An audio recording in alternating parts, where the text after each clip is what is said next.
बिस्मिल्लाहिर्रहमानिर्रहीम। नाज़रीन अस्सलाम वालेकुम, मैं हूँ इमरान वसीम। नाज़रीन, साबिक़ वज़ीर आज़म इमरान ख़ान की सुप्रीम कोर्ट में पेशी तो हुई, लेकिन पेशी से पहले chief justice of Pakistan justice Qazi Faez Isa की किसके साथ मीटिंग हुई? उस मीटिंग में जस्टिस काजी फ़ायसा को किस मामले पे राज़ी किया गया, किस बात पे राज़ी किया गया? एक तो नाज़रीन इस खबर पे हम बात करेंगे। इसके अलावा नाज़रीन उस दिन प्रोसीडिंग के दौरान जो कमरा अदालत में बात हुई, इमरान खान साहब से कहा गया कि आप सियासी लोगों के साथ बात करें। फ़ारूक एचनाई कमरा अदालत में मौजूद थे, उनसे कहा गया तो उन्होंने कहा कि पाकिस्तान पीपल्स पार्टी के तो दरवाजे मुज़ाकरात के लिए खुले हैं। तो ये जो डेवलपमेंट हुई, मुज़ाकरात की बात हुई, और फिर कल इमरान खान साहब का स्टेटमेंट आया कि वो तो ताकतवर लोगों के साथ बात करेंगे, जिनके पास ताकत है, जो ताकत का मरकज़ है, उनके साथ बात करेंगे। ये जो हुकूमत है, पीपल्स पार्टी है, नून लीग है, उनके साथ बात नहीं करेंगे। तो ये जो खान साहब का कल का स्टेटमेंट है, इस बयान को लेके सुप्रीम कोर्ट में अब क्या सोच पाई जाती है, इस पर भी बात करेंगे। और नाज़रीन एक तज़ाद पे भी हम बात करेंगे, बल्कि खुले तज़ाद पे बात करेंगे। जस्टिस मोहसिन अख्तर कियानी साहब का उसमें जिक्र भी करेंगे, और इस मामले में भी बानी तहरीक इंसाफ इमरान खान का जिक्र भी आएगा।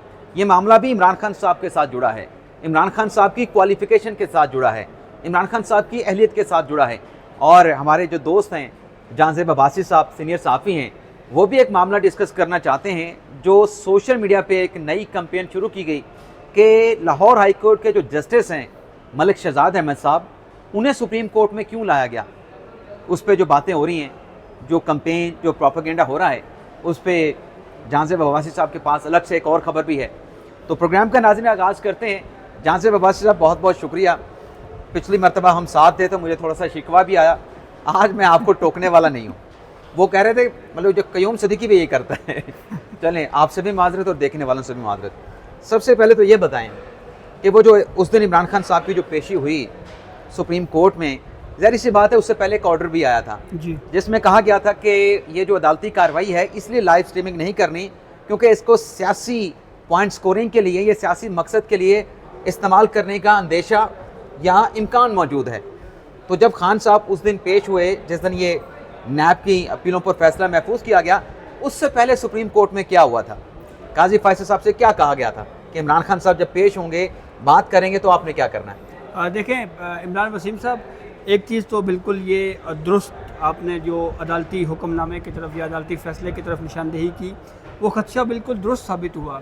चीफ जस्टिस ऑफ पाकिस्तान काजी फ़ायसा और उन समेत 4 उन जजेस का जिन्होंने अक्सरियत में ये लाइव स्ट्रीमिंग दिखाने की दरख्वास्त रद्द की, मुस्तरद की कि इमरान खान सियासी पॉइंट स्कोरिंग के लिए जो है वो इस प्रोसीडिंग को इस्तेमाल करना चाहते हैं। इमरान खान ने सियासत की और हर वो सियासी बात की, हर वो केस डिस्कस किया कमरा अदालत में जो उस वक्त कोर्ट के सामने नहीं था। ये बात तो बिल्कुल दुरुस्त है। दूसरा, हमने एक चीज़ ये ज़रूर देखी, नहीं, इस पेशी से पहले काजी साहब को क्या कहा गया था? मैं उसी की तरफ आ रहा हूँ। तो चीफ जस्टिस ऑफ पाकिस्तान काजी फ़ायसा जो है वो बड़े कंपोज रहे इस पूरी कोर्ट प्रोसीडिंग में, और वो बार बार ये कहते रहे कि आप जो केसेस ज़ेरे समात हैं उसके ऊपर बात ना करें। तो इससे तो ये लगता है कि जैसे कुछ चीज़ें जो हैं वो पहले से तय हुई थी कि हमने सिर्फ केस के ऊपर रहना है। और वैसे भी चीफ जस्टिस ऑफ पाकिस्तान काजी फ़ायसा जो है वो जब कोर्ट को चलाते हैं तो उसमें वो उनकी कोशिश यही होती है कि जो केस ज़ेरे समात है सिर्फ उसी की हद तक ही खुद को महदूद रखा जाए। और लेकिन फिर वो सारी कोशिश हमने देखा उस वक्त नाकाम हुई जब इमरान खान बार बार ज़ेरे समात केसेस के ऊपर नहीं, इसमें एक और चीज़ है जो शायद आपके जहन में नहीं आ रही, आप शायद भूल रहे हैं उस पॉइंट को। माजरत, मैं अभी जानज़ेब अब्बासी साहब को टोक रहा हूँ, इनके पास खबर है लेकिन वो उस पर आ नहीं रहे, इसलिए मैं बजाय इसके कि हम दोनों टाइम ज़ाया करें, मैं इन्हें पॉइंट पे ला रहा हूँ। खबर ये थी जो आपने हमारे साथ अभी शेयर की कि पता तो सबको था कि खान साहब के हवाले से ऑर्डर भी हो चुका, लेकिन वो गैर सियासी बातें करेंगे कमरा अदालत में। तो वो जो आप बता रहे थे कि काजी साहब को कहा गया कि अगर वो करें भी सही, आपने उनको करने देना है, क्योंकि काजी साहब गुस्सा हो जाते हैं कि केस पे बात करें, केस से हटके इधर उधर नहीं जाने देते। तो काजी साहब को ये समझाया गया, जो आप बता रहे थे, कि आपने तहम्मुल से सुन लेना है, और अगर करे भी सही तो आपने जाने देना, लेकिन हम कोशिश भी करेंगे कि वो इधर उधर ना जाएँ। ये जो बता रहे थे इसकी थोड़ी सी डिटेल दें। हाँ, वो बिल्कुल ऐसे ही है। और इसमें चीफ जस्टिस ऑफ पाकिस्तान काजी फ़ायसा जो है वो पूरी प्रोसीडिंग में तहम्मुल में रहे वो बिल्कुल भी उन्होंने जो है रिएक्ट नहीं किया। लेकिन अगर आपको याद होगा, सबसे पहले जो इमरान खान को रोका गया वो जस्टिस अमीनुद्दीन खान साहब की जानिब से रोका गया, और उस वक्त रोका गया जब इमरान खान ने ये कहा कि जी मेरे बारे में आपने कहा था कि मैं कोई बड़ा गैर जिम्मेदार शख्स हूँ शायद, और मैं पॉलिटिकल पॉइंट स्कोरिंग करना चाहता हूँ, तो आप जो है वो आप मुझे बताएं मैंने कहाँ पे पॉइंट स्कोरिंग की है। तो इस पर सबसे पहले जस्टिस अमीनुद्दीन खान साहब ने इनको कहा कि देखें आप सिर्फ केस की हद तक रहें। फिर उन्होंने कोई पॉलिटिकल बात की, फिर जमाल खान मंदोखेल साहब ने एक ऑब्जर्वेशन दी, उन्होंने कहा केस तक रहें। तो कोर्ट पूरी ये कंपोज थी इस मामले के ऊपर कि अगर इमरान खान सियासी बातों के बजाय कानूनी पहलुओं के ऊपर बात करें तो प्रोसीडिंग को उसी हद तक ही महदूद रखा जाएगा। लेकिन इमरान खान साहब लेकिन अगर वो करें भी सही, अगर वो करें भी सही तो मतलब उनके साथ कुछ ऐसा नहीं, मनाजर नहीं होने चाहिए जिससे कोई बदमज़गी नजर आए कि ये बदमज़गी हुई है। और दूसरी जो बात और इस पे चीफ जस्टिस काजी फाइज़ ईसा साहब भी बहुत कंपोज रहे। हाँ। हालांकि मेरी राय में एक कोर्ट और वो चीफ जस्टिस ऑफ पाकिस्तान काजी फाइज़ ईसा जिसको इमरान खान ने इस्टेब्लिशमेंट के साथ मिल के हटाने की एक पूरी मूव की, ये एडमिटेड फैक्ट है ना जी, बिल्कुल उसके सामने आप पेश हुए हैं। और फिर ये मेरे ख्याल में फिर उसके बाद ये कहना जी कि बताएं मैंने कौन सी पॉलिटिकल स्कोरिंग की है, तो ये तो मेरे ख्याल में अच्छा हुआ। नहीं तो काजी साहब अगर वहाँ से शुरू कर देते तो इमरान खान शायद जो है वो किसी को शक्ल दिखाने के काबिल ना रहते। अब आप आए दूसरी तरफ। अच्छा ये बताएं, अब वो उसमें जो कमरा अदालत में जो एक बात हुई, मैं दो चीज़ें इकट्ठी आपसे पूछने जा रहा हूँ। उसमें एक ऑर्डर कि सियासी बात नहीं होगी, फिर वो सियासी बात हो गई, और फिर अदालत ने कहा कि चलें आप सियासी बातें कर रहे हैं, आप सियासी बातें कर रहे हैं तो फिर आप सियासी लोगों के साथ मुज़ाकरात कर लें। फारूक एच नाइक को रोस्टर पे बुलाया गया। अब इस मामले को लेके एक सोशल मीडिया पे प्रोपेगेंडा तहरीक इंसाफ के जो सेक्रेटरी हैं रऊफ हसन साहब ने किया, उसको आगे बढ़ावा दिया गया कि हमें तो रोका गया सियासी बात नहीं करनी, ये तो अदालत ने खुद सियासी बातें कर दी। ये प्रोपेगेंडा कितना सच है कितना झूठा? वैसे तो प्रोपेगेंडा दोनों तरह का होता है, नेगेटिव भी होता है पॉजिटिव भी होता है, तो इसमें कितनी हकीकत है? क्या अदालत ने सियासी बात की या खान साहब ने आके सियासी बातें की और फिर वो बात करना पड़ी? और दूसरा जो मुज़ाकरात की बात हुई और खान साहब ने कल कह दिया कि ताकत का मरकज़ तो वो है, उनके साथ मुज़ाकरात करूँगा, उस पर अब सुप्रीम कोर्ट में क्या सोच पाई जाती है? हम जजेस का नाम नहीं लेंगे। ठीक है। अच्छा, एक तो ये हुआ कि जब ये डिस्कशन हो रही थी, इमरान खान ने आगाज़ किया पॉलिटिकल पॉइंट स्कोरिंग का, और उन्होंने कहा जी कि बात उनसे करें जो फॉर्म 45 वाले पार्लियामेंट है, तो ये एक सियासी कमेंट हुआ ना। हाँ। तो इस पर फिर फारूक एच नाइक साहब जो एक इंडिविजुअल को रिप्रेजेंट कर रहे थे इस केस में, वो रोस्टम पे आए और उन्होंने ये कहा कि आसिफ अली जरदारी जो सदर मुमलिकत हैं उनकी जानिब से ये कहा हुआ है कि मुज़ाकरात के लिए जो है वो हमारे दरवाजे सब के लिए खुले हैं। तो ये एक तो इसका ये बैकग्राउंड है कि जो आगाज़ किया था वो इमरान खान ने किया था, और ये आपकी ही खबर थी। और उसी को ऐड करते हुए जी मेरी खबर आपने बतानी है। जी जी। अदालत ने कहा था कि हम आइन और कानून के ताबे हैं, सियासी बात आपने करनी तो फिर सियासी लोगों से करें। फारूक एच नाइक को फिर रोस्टर पे खड़े के कहा भी आप इनके साथ मुज़ाकरात करें सियासी बातों की। जी तो ये प्रोपेगेंडा रऊफ हसन साहब का गलत है कि अदालत ने सियासी बात बिल्कुल गलत है। और एक आपने खबर ये भी दी थी कि इमरान खान को कहीं पे तैयारी करवाई गई है। हाँ बिल्कुल। नंबर 1। नंबर 2, आपको याद है ये नईम पंचोथा यहाँ पे बाहर आए थे जब हाँ। ये कहा गया जी कि इमरान खान को बोलने का मौका दिया जाए, लाइव स्ट्रीमिंग का। उन्होंने यहाँ पे कुछ सहाफ़ती नुमाइंदों से बात करते हुए अजीब बात कह दी। उन्होंने कहा जी कि इमरान खान सुप्रीम कोर्ट में खिताब करेंगे।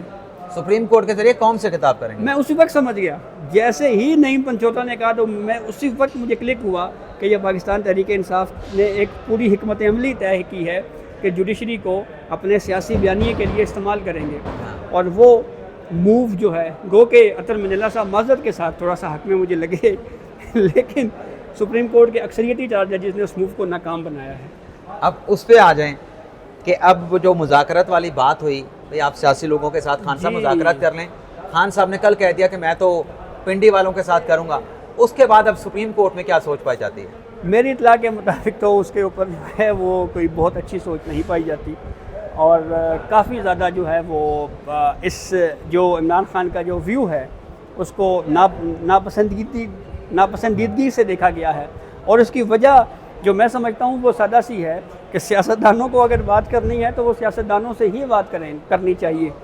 और अगर इमरान खान ये चाहते हैं जी कि वो आर्मी चीफ से बात करें या किसी और से बात करें, और सियासी लोगों से बात ना करें, तो मेरे ख्याल में इससे जो पाकिस्तान तहरीक इंसाफ की हिमायत रखने वाले जो लोग हैं, चाहे वो सियासत में हैं, चाहे वो जुडिशरी में, चाहे वो जुडिशरी तो खैर हम नहीं, मेरे ख्याल में ये सर वकला भी हो सकते हैं ना जुडिशरी से ताल्लुक रखने वाले। जी, चाहे वो हैं या बाद में वकला जज भी बन जाते हैं। जी, या चाहे कहीं ना कहीं नरम गोशा सहाफ़त में उनके हवाले से है। हाँ। मेरे ख्याल में उनको अपनी राय में ना एक मरतबा फिर नज़रसानी करने की ज़रूरत है कि जिसको आप आइडियलाइज़ कर रहे हैं, वो कह रहा है मैंने बात आर्मी चीफ से करनी है या फ़ौज से करनी है, तो वो किस हद तक वो शख्स जमहूरी है, कि यहाँ से मेरे ख्याल में इस्टेब्लिश हो जाता है। अब मेरा एक बड़ा क्रिटिकल सवाल है, अगला सवाल बड़ा क्रिटिकल है जानज़ेब अब्बासी साहब। जस्टिस मोहसिन अख्तर कियानी साहब ने एक फैसला दिया, उनके साथ जस्टिस अरबाब ताहिर साहब भी थे, कि टेरियन केस में इमरान खान साहब के खिलाफ दरख्वास्त नाकाबिल समात है। उनकी बेटी नहीं आई, अगर बेटी आ जाती तो दरख्वास्त काबिल समात होती। ये गैर मुतल्लका शख्स जो है वो आके उसने पटिशन दायर की, तो ये इसका कोई जवाज़ नहीं है। अब मेरा इस पर सवाल आपसे ये है, नाज़रीन आपने भी सवाल गौर से सुनना है, कि वो तो उस तरीके से कर दिया, अमेरिकन कोर्ट्स के फैसले भी मौजूद थे, इस्लामाबाद हाई कोर्ट ने अमरीकी कोर्ट का फैसले के हवाले से दरवाज़ा भी नहीं खटखटाया। भी आपने ये जो फैसला दे रखा है कि ये बेटी इमरान खान साहब की है, ये फैसला सही है गलत है, इस पे हमें कोई आप रिपोर्ट दे दें, कोई मुसद्दका डॉक्यूमेंट्स दे दें, मुसद्दका फैसला दे दें, ऐसा कुछ नहीं किया। अब जो इस्लामाबाद हाई कोर्ट में बाबर सत्तार साहब वाले वो लेटर, उसके ऊपर जो कंटेम्प्ट की कार्रवाई का मामला है, उस पर आपको पता है कि अभी तक मामला ब्लाइंड है। अभी तक उन कंटेम्नर्स की जिन्होंने बाबर सत्तार साहब के खिलाफ कंपेन चलाई, उनकी निशानदेही नहीं हुई। ऐसे ही है ना, बिल्कुल। अभी इन्वेस्टिगेशन चल रही है, FIA को कहा गया है, PTA को कहा गया है, और साथ में ISI वालों से कहा गया है कि आप जी निशानदेही करें कि किन्होंने बाबर सत्तार साहब के खिलाफ तौहीन अमेज़ कंपेन चलाई है। अच्छा, बाबर सत्तार साहब के लिए तो मोहसिन अख्तर कियानी साहब ने ये ऑर्डर भी पास किया कि जो इस्लामाबाद हाई कोर्ट के रजिस्ट्रार हैं, वो एक्स कंपनी यानी जो साबिका ट्विटर है, उनके जो लीगल एक्सपर्ट हैं, उनके साथ भी रब्ता करें इन मुबैना कंटेम्प्टर की निशानदेही के लिए। तो अगर बाबर सत्तार साहब की कंटेम्प्ट हुई है, जो कि नहीं होनी चाहिए, आपका भी यही पॉइंट ऑफ व्यू होगा, मेरा भी ये कि जजेस का एहतराम होना चाहिए, तो एक जज के लिए तो आप एक सोशल मीडिया ऐप के दफ्तर तक पहुंच गए, अमेरिका पहुंच गए, आप अमेरिका पहुंच गए, लेकिन एक जो अपने आप को कौम का लीडर कहता है, एक बड़ी सियासी जमात का लीडर है, एक सियासतदान है, उसके खिलाफ अगर कोई डिस्क्वालिफिकेशन की एप्लीकेशन आए, तो क्या उसके लिए आप अमेरिकन कोर्ट तक नहीं जा सकते थे? और इसी में एक और नुक्ता भी शामिल करेंगे, माज़रत नाज़रीन, क्योंकि बड़ी ये चीज़ें समझाने की हैं, इसलिए मैं एक्सप्लेन कर रहा हूँ पूरे तरीके से। एक बंदा जिसने कुछ अपना असासा डिस्क्लोज ना किया हो, या किसी ने अपनी दूसरी शादी डिस्क्लोज ना की हो, वो डिस्क्वालीफाई होगा नहीं होगा? तो जिसने बेटी डिस्क्वालीफाई ना की हो, तो क्या वो डिस्क्वालीफाई नहीं होगा? अगर उसके हल्के का वोटर, अगर वो पॉपुलर लीडर है, तो पूरी पाकिस्तान का लीडर है, तो कोई भी शख्स किसी भी हल्के से जाके उठ के खिलाफ जा सकता है कि इसने ये गलत बयानी की है। ये सादिक और अमीन नहीं है। बहुत अहम सवाल है आपका। एक तो हम इस पर भी पहले भी डिस्कस कर चुके हैं, इस्लामाबाद हाई कोर्ट को ये तो पता है कि तौहीन हुई है जस्टिस बाबर सत्तार साहब की, लेकिन तौहीन की किसने है ये अभी ढूंढा जा रहा है। हम इंतहाई आसान अल्फाज में अगर कहें तो अब तौहीन करने वालों को इस्लामाबाद हाई कोर्ट तौहीन अदालत के कंटेम्प्ट केस में ढूंढ रही है, उनके खिलाफ प्रोसीडिंग के लिए। तो क्या ये इस्लामाबाद हाई कोर्ट ने कोर्ट केस में कोई सो मोटो पावर यूज़ की है? क्या वो एक इन्वेस्टिगेटिव एजेंसी बन गई है? ये वो क्वेश्चंस हैं जो आगे चल के आएंगे मेरे ख्याल में। एक तो यहाँ तक बात क्लियर होगी। दूसरी बात, आपकी बात बिल्कुल वैलिड है कि अगर इस्लामाबाद हाई कोर्ट अमेरिका तक या एक सोशल मीडिया एप्लीकेशन के मरकज़ी दफ्तर तक जा सकती है, तो फिर वही इस्लामाबाद हाई कोर्ट टेरियान जे वाइट केस, कुछ देर के लिए हम ये कह सकते हैं कि यार वो केस ही नहीं था, लेकिन कम अज़ कम उस मामले को कहीं ना कहीं चेक करवाया जा सकता था, लेकिन वो नहीं हुआ। और वो अगर हो जाता तो ये जो सवालात मैं और आप कर रहे हैं वो सवालात भी ना उठते, और वो इस वक्त जो हम डिबेट कर रहे हैं वो डिबेट ना होती। तो बहरहाल अब वो अगर इस्लामाबाद हाई कोर्ट को तौहीन करने वाले मिल गए तो फिर उसके बाद हम सोच सकते हैं कि आगे भी हो सकता है जो है वो पिछला केस। आप जस्टिस मोहसिन अख्तर कियानी साहब बड़े लर्नर जज हैं, बड़े फाजिल जज हैं। जबरदस्त। वो कहते हैं ना, वो बारीक सा बारीक बाल भी निकाल लेते हैं। वो कहते हैं मक्खन से बाल निकाल लेना, वो कुरीद लेते हैं भी असल मामला क्या है, वो जाने नहीं देते, वो चीज़ों को समझ जाते हैं। आप बात करें वो उसकी गहराई तक चले जाते हैं, डेप्थ तक चले जाते हैं। अब उनका ये कहना कि यहाँ पे चूंकि बेटी नहीं आई तो ये खान साहब के खिलाफ पिटीशन काबिल समाअत नहीं बनती, उनके रिमार्क्स थे। क्या ये आपको लगता है कि एक जस्टिफाई रिमार्क्स है, ऑब्जर्वेशन है? क्या नवाज शरीफ को जब सुप्रीम कोर्ट से डिस्क्वालीफाई किया गया, उनके बेटे यहाँ पे आए थे? क्या उनसे पूछा गया था? उनके बेटे ने आके गवाही दी थी कि मेरे वालिद ने मुझसे तनख्वाहें नहीं ली, या मैंने इसको देनी है, ये ले नहीं रहा, इसको नाहिल कर दें। क्या ये मतलब को बनता है, मतलब खुला तजाद नहीं नजर आता आपको? बिल्कुल दुरुस्त कह रहे हैं आप। या इसकी कानूनी पोजीशन क्या है, आप इसको बता दें। कंट्राडिक्शन तो देखें है, लेकिन एक फ़र्क ये ज़रूर हो सकता है कि पनामा केस में जो रिप्लाई मियां मोहम्मद नवाज शरीफ साहब की तरफ से दिया गया था, तो कोर्ट ने ये कहा जी कि ये एडमिटेड फैक्ट है, यानी ये हकीकत उन्होंने तस्लीम कर ली है। लेकिन नहीं, वो तस्लीम तो ये कि हकीकत माजरत आपके से हकीकत तो ये एडमिट किया गया कि वो चेयरमैन थे उस कंपनी के जी, ये एडमिट किया गया। तनख्वाहों के हवाले से तो कहा गया कि तनख्वाहें हमने नहीं ली और हमने लेनी भी नहीं थी, ये एक सेरेमोनियल ओहदा हमने रखा था जी। तो उसके ऊपर भी अगर ये नहीं माना गया, तो उसके ऊपर भी अगर कोर्ट अगर चाहती तो पूछ सकती थी, लेकिन वहाँ पे तो नहीं पूछा गया। लेकिन यहाँ पे तो ये कहा गया कि क्योंकि वो नहीं है। ये गार्डियन का केस था, ये भी तो क्वेश्चन है ना जी, ये केस गार्डियन को नहीं था, ये तो ये था कि एक आपने एक फैक्ट छुपाया है, आपने एक हकीकत जो है, क्योंकि पब्लिक ऑफिस होल्डर के हवाले से कि उसका मेयार बड़ा बुलंद होना चाहिए। हाँ। तो ये मेयार बुलंद भी इमरान खान की ही दरख्वास्त पे सुप्रीम कोर्ट ने पनामा केस में तय किया है। आप अपनी दूसरी शादी छुपाएं, आप क्वालिफाई करते हैं या आप नाअहल हैं? डिस्क्वालीफाई, अगर नॉमिनेशन पेपर में अगर उसको जाहिर नहीं करेंगे, ठीक है। आप अपना एक पुराना 1 लाख रुपए का मोटरसाइकिल छुपाएं, आप क्वालिफाई हैं, आप डिस्क्वालीफाई हैं? भाई मैं ख्याली तनख्वाह छुपाऊँ, मैं फिर भी डिस्क्वालीफाई हूँ। ख्याली तनख्वाह, आप तो मोटरसाइकिल की बात या पैसों की बात, वो तनख्वाह जो रिसीवेबल हो सकती है, वो पता नहीं मुझे मिलनी है कि नहीं मिलनी। हाँ, लेकिन क्योंकि मैं हकदार हूँ तो इसलिए मुझे, अगर मैंने जाहिर न की तो मैं डिस्क्वालीफाई हूँ। असूल तो यहाँ पे जुडिशरी ने ये भी तय किए हुए हैं। कल आपको यूथिया बनाने की कोशिश की गई, किसने कोशिश की ना, किसी ने यूथिया बनाने की? नहीं ऐसे नहीं, आपने नहीं, आप उसको उस तरीके से ना बयान करें। इस पे नो कमेंट। नहीं, कोशिश तो की गई। इस पे नो कमेंट। अच्छा, नहीं, आप किसी का नाम ना लेना, किसी का। अच्छा, वो शहजाद, हाँ, शहजाद मलिक साहब के हवाले से जो चल रहा है कि उन्हें क्यों सुप्रीम कोर्ट में लाया गया, एक तो सोशल मीडिया पे जो चीज़ चल रही है कि गालिबन हुकूमत को फ़ायदा देने के लिए या इससे हुकूमत को फ़ायदा पहुंचेगा, लेकिन फैक्चुअल पोजीशन क्या है? अब मैं आपको इसका ना इनसाइड स्टोरी बताता हूँ। हुआ ये कि जब जुडिशल कमीशन का इजलास हुआ तो हमारे ज़राए के मुताबिक 4 जुडिशल कमीशन के मुअज़्ज़ज़ मेंबरान, मंसूर अली शाह साहब 1, मुनीब अख्तर साहब 2, याया अफरीदी साहब 3 और जस्टिस रिटायर्ड मंजूर अहमद मलिक साहब 4। इन 4 मेंबरान की ये राय थी कि मलिक शहजाद अहमद जो कि chief justice Lahore high court हैं, उनको सुप्रीम कोर्ट में नहीं लाना चाहिए। अच्छा, अब उसकी रीजनिंग सुने, बताएं। इसके रीजनिंग वो ये बयान करते थे, जो हमारे ज़राए कह रहे हैं, कि हमें लाहौर हाई कोर्ट में एक इंतहाई मजबूत और इंतज़ामी तौर के ऊपर एक बड़ा तगड़ा ताकतवर चीफ जस्टिस चाहिए।